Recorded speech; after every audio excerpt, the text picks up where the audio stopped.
Quand cet homme est devenu roi en Israël, il s'est souvenu de Jonathan, son ami intime, son ami fidèle.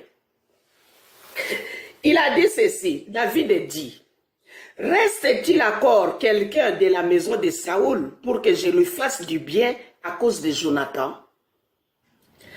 Il y avait un serviteur de la maison de Saoul nommé Tchiba, que l'on fit venir auprès de David, le roi, lui dit, « Es-tu Tchiba ?»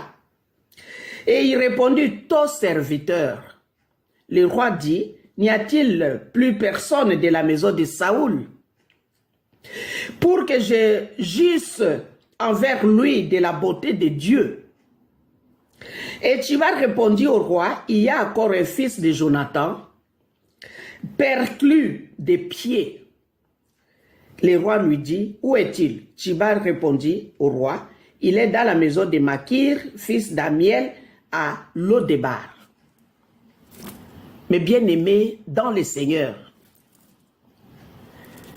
David, il était reconnaissant envers Jonathan. Un homme reconnaissant. Quand il est devenu roi, il n'a pas oublié celui qui l'avait aidé à échapper devant le roi Saoul. Et ce n'était pas n'importe qui, c'était le fils du roi Saoul qui a aidé David à échapper devant son père. Et cet homme est reconnaissant. Il a cherché, quand il est devenu roi, il avait tout le pouvoir, il a cherché à faire du bien à l'un des fils de Saoul ou de Jonathan. On lui apprend qu'il y a un fils de Jonathan qui est perclus, c'est-à-dire qu'il a perdu 2 pieds, il ne pouvait plus marcher, il était boiteux de 2 pieds. David a voulu voir ce garçon-là, qui était handicapé de 2 pieds.